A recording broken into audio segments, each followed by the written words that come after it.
Sermon number 43. In reply to a suggestion of war. In the name of Allah, the Beneficent, the Merciful.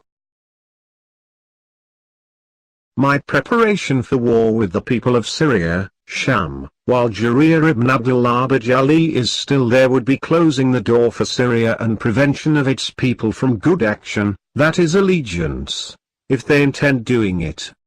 However, I have fixed a time limit for Jarir after which he would not stay without either deception or in disobedience.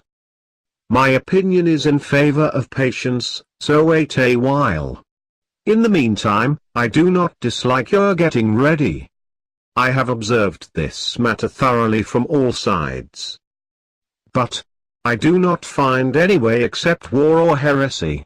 Certainly, there was over the people a ruler, before me, who brought about new, un-Islamic, things and compelled the people to speak out.